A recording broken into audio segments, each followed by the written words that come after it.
tal? ¿Cómo están?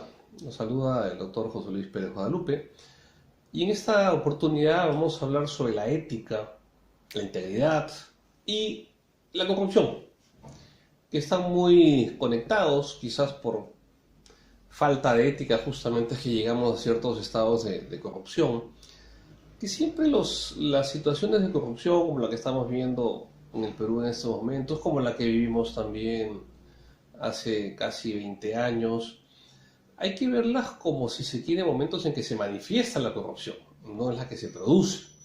Entonces hay que entenderlo lamentablemente con situaciones que no hemos aprendido en el país.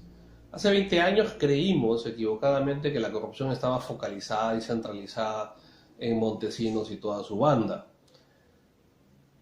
Pero hay que ver que ciertamente si es que existía una organización central de la corrupción desde el Estado, liderada por Montesinos, no es verdad que la corrupción solamente se limite a unas personas. Lamentablemente, cuando surgen situaciones extremas como estas, no solamente hay gente corrupta y corruptora, sino también gente que se deja seducir por la corrupción, por un lado.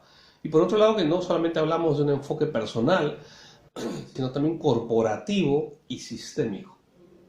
Entonces son tres círculos o tres ámbitos en los que presenta la corrupción. El enfoque que vamos a tomar en esta oportunidad, para esta clase, es el enfoque de la ética. La primera clase es si se consideran personas éticas y por qué. Lógicamente, la mayoría, si no la totalidad, dicen que sí se consideran personas éticas, pero eso es obvio. Todavía no encontraba a nadie que diga, no, no soy ético. Pero lo interesante de la pregunta es el por qué. Entonces, la mayoría de ellos me dicen porque yo he sido criado en los valores de la familia y sigo esos valores. Y muy bien. Entonces, yo digo, ¿y qué hubiera pasado si en tu familia hubiera sido criado en unos valores que realmente no son éticos? Entonces, los alumnos se sorprenden. ¿Cómo que los valores? A ver, le digo, ¿qué pasa en una familia de avijeros o una familia acostumbrada a robar o mentir o cometer delitos? ¿Cuáles son los valores que se inculca y crecen en esos chicos? Los niños de la calle, los pirañitas o las zonas subculturales de la delincuencia. ¿Qué pasa con eso? ¿Qué pasa si en la casa, en el ambiente social inmediato, uno está insertado y criado en valores disociales? Entonces, si eres criado con esos valores y ahora los cumples, entonces eres una persona ética. Entonces ahí comienza una discusión muy interesante. Es decir, una cosa son los valores, otra cosa es la ética. Una cosa es la moral y otra cosa es la ética, que es la primera diferenciación que quiero plantear en esta charla. Otra persona me dice, yo sí soy ética porque cumplo las normas de la sociedad, cumplo la ley. Entonces le digo, ¿y qué pasaría si las normas sociales no son éticas? ¿Qué pasa si en tu sociedad se acostumbra a seguir normas no éticas? Claro, el ejemplo típico es el tema de la esclavitud. Claro, fue hace 200 años, en fin, se aceptaba. Ahora nadie aceptaría la esclavitud, pero en esta época sí era aceptado socialmente y hasta legalmente. O el machismo. ¿Qué pasa en sociedades donde se acepta el machismo? La discriminación a la mujer. Es más, tenemos sociedades con otras latitudes donde las mujeres no solamente no pueden votar, ni siquiera pueden conducir un auto. Y hasta es delito. Entonces, el hecho de seguir las costumbres sociales no garantiza una conducta ética. Inclusive, la legalidad no necesariamente es ética. Mayormente, la ética está muy cerca y sigue las líneas de la religión y de la legalidad, pero no siempre. Y no necesariamente. Entonces, la pregunta es, a ver, ¿de qué estamos hablando? Si yo he sido criado en una familia con unos valores y los cumplo, y pueden ser que estén equivocados, ¿qué pasa si yo estoy en una sociedad donde he sido creado bajo esas costumbres y ahora resulta que no necesariamente es ético? ¿Qué pasa que si tenemos normas legales, inclusive, que amparan tal o cual conducta y resulta que no es ético? ¿De qué hablamos? A ver, La palabra ética y la palabra moral significan lo mismo, y etimológicamente uno viene del latín mos moris y el otro del griego, del ethos, que significa conducta, costumbre, manera de actuar y de ser, en fin, socialmente. Pero a través de los años, y depende de los filósofos, pero en la actualidad, y nos sirve esta visión diferenciadora entre moral y ética, es que la moral es vivida. La moral es lo que tú vives, mientras que la ética es pensada, es racional. Si quieren, pongamos, la moral es lo que yo vivo, lo que yo creo que está bien, y de acuerdo a mi cultura hay unos estándares morales, y eso es lo que marca la moralidad. Que no quiere decir que esté bien, pero tampoco quiere decir que esté mal, ojo. Entonces, ¿qué es la ética? La ética tiene dos características. Primero es la racionalidad. La ética es racional. ¿Qué hace? Razona, piensa sobre aquello que yo vivo. Es decir, piensa sobre los valores de esta sociedad y se pregunta, a ver, ¿estos valores racionalmente en verdad son buenos? Supongamos hace 200 años, cuando hay esclavitud. La pregunta es, oye, perdón, la esclavitud, el dominio, tener a otra persona como propiedad y poder inclusive hasta hacer depender de ti toda su vida y hasta su muerte, la ética se pregunta. Entonces la ética tiene, yo decía, dos características, la racionalidad y segundo, la pretensión de universalidad. Es decir, es un elemento, si queremos verlo, es como la ética es el horizonte a donde tenemos que llegar. Y las morales son las vividas en la sociedad, en los grupos humanos, una moral personal, que la idea es que se vaya acercando cada vez más a esa ética, y creo que como humanidad nos hemos ido acercando. Y un hito importante de este acercamiento a normas universales, ciertas, a todas las personas por igual, independientemente de en qué país naciste, independientemente de qué cultura eres, independientemente de qué épocas naciste, un hito importante es la Declaración Universal de los Derechos Humanos en el año 48. ¿Por qué? Porque por primera vez, y eso es lógicamente un sustrato occidental cristiano, por primera vez se plantea que todos los humanos tenemos derechos. Hayamos nacido y seamos donde sea o ahí seamos del color que seamos.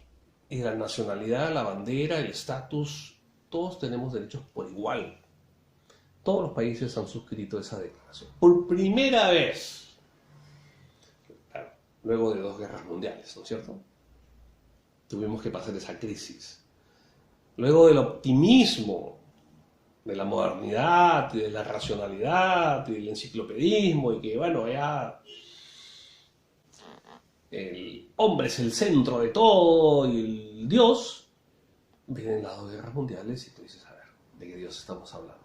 ¿Cuáles son tus dioses? ¿O cuáles son tus valores? Son los mismos valores de países invasores con una mentalidad, doctrina nazista, fascista, como quieran llamarlo, nacionalista. Entonces el mundo, después de acabar la Segunda Guerra Mundial, se plantea, perdón, no podemos seguir así. Y ahí es donde nace entre la Liga de las Naciones esta Declaración Universal de los Derechos Humanos, las Naciones Unidas y todo lo demás.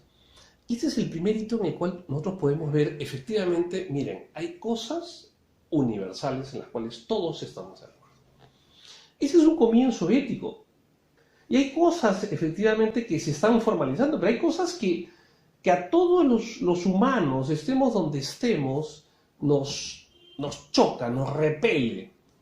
Injusticia, el asesinato, el terrorismo. Es un caso moderno para que veamos este consenso.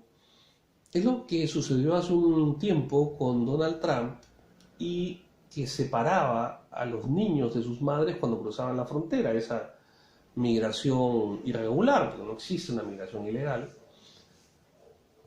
y los separó. ¿Y qué hizo todo el mundo? Todo el mundo, en todos los países, rechazaron esa medida inhumana de separar a los niños de sus padres. Y tuvo que retroceder. Ahí vemos que hay cosas que nos repelen a todos. Hay cosas en las cuales hay un consenso absoluto universal. Es decir, esto no es justo, esto no es humano, esto no se debe hacer. Pero hemos hablado de la ética en contraposición de la moral. Repito, bajo esta perspectiva hay mil y un definiciones de moral y ética, se pueden tomar como sinónimos, como ya hemos dicho, etimológicamente es lo mismo. Pero ¿por qué nos ayuda y sobre todo con el tema de la corrupción? Cuando hablamos de la corrupción en el Perú, sobre todo, no estamos hablando de una persona, ni siquiera de una institución, lamentablemente. Y centrémonos en algo que es muy actual, es muy reciente, los famosos audios de la corrupción, la banda de los cuellos blancos, como quieran llamarlo. Es muy interesante, cuando salen los primeros audios, los obispos del Perú sacan un comunicado y en el primer párrafo dice: lo que estamos escuchando en los audios ¿es una excepción o es una generalidad de nuestro sistema de justicia? Es absolutamente válida la pregunta que se hacen los obispos, que creo que recogía el sentir de la población.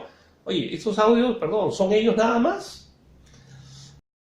Y conforme fueron saliendo los audios se dieron cuenta que no solamente era un juez, era el otro, y el otro, y el otro, y el fiscal, y el ministro, el presidente, el congresista, en fin, etcétera, y digo, como generalidades, ¿no?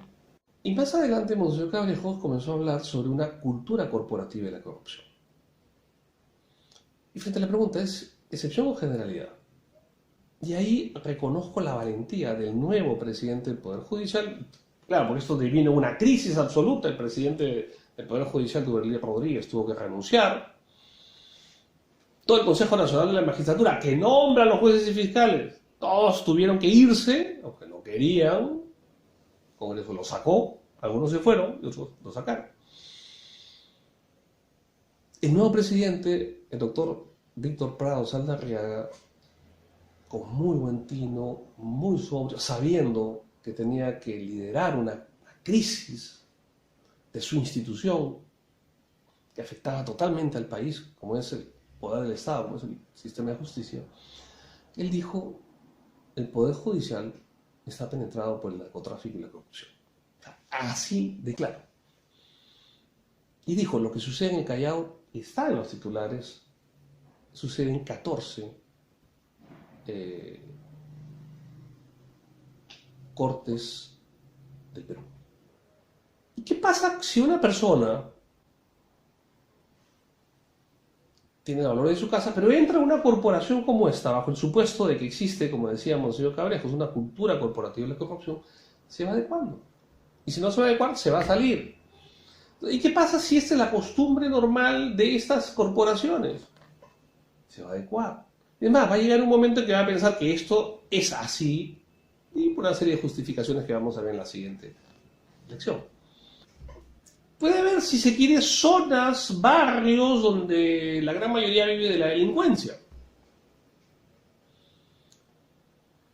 Grupos subculturales, y hasta como estamos viendo, el Poder Judicial y otros, culturas corporativas de corrupción, en donde la gente cree que está haciendo bien, o al menos se justifica para no aceptar que está haciendo mal. Pueden ser sus morales vividas, su forma, y para ellos son sus valores de ser. Pero la pregunta es, ¿esto es ético? Y justamente es necesario diferenciar en este sentido la moral de la ética. Es decir, pueden haber morales grupales, sociales, que no necesariamente son éticas. Y esto que está pasando en el Perú.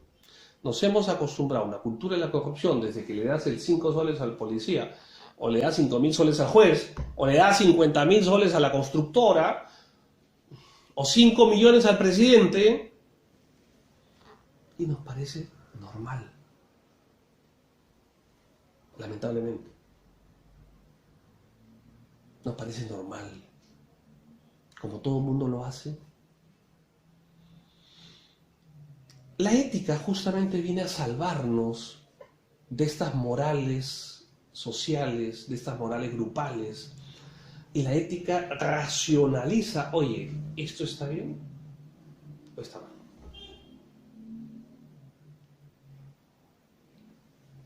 Un segundo punto que quería tocar en esta clase es una pregunta que yo les hago a mis alumnos siempre. Tráigame un ejemplo de dilema ético de su trabajo. Y siempre traen dilemas muy interesantes, muy parecidos, y generalmente estos dilemas éticos encajan en el siguiente modelo.